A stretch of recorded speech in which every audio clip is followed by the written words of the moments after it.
When I moved to the US, I kind of saw the lack of Indian arts around me, and I actually felt the need to teach it to my kids, and there was no outlet for that. So I got down doing some research on what the arts were, and I came across an art piece by one of the tribal communities of India, and I could not recognize it.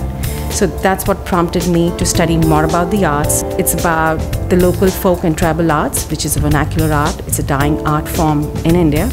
And these artists are fantastic in what they produce, but their vocabulary is limited to the visual arts that are passed down from one generation to another. But they are now talking about what they feel is important to them as a community art. They're coming down to an individualistic art style and an art dialogue. I think it was in the 1960s when it started getting transported onto cloth and paper.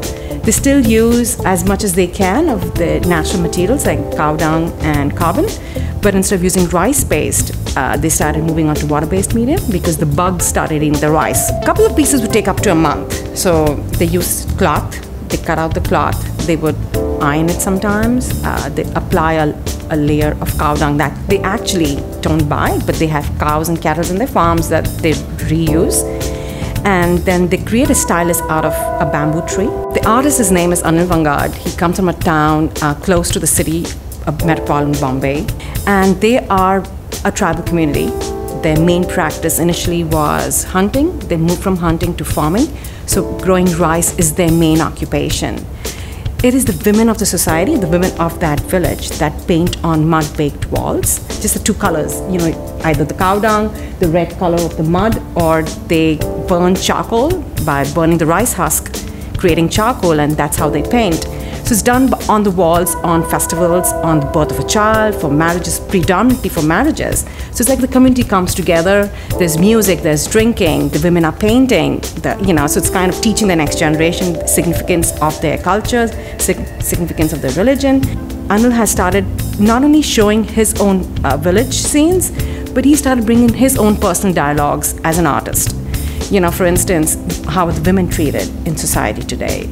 Who he is as an artist. So it's like documenting his thoughts on paper, just like contemporary artists. So you can see in different areas, the river flowing, the paddy fields, they're sowing the paddies, they're cutting the paddies, but also the life of the village.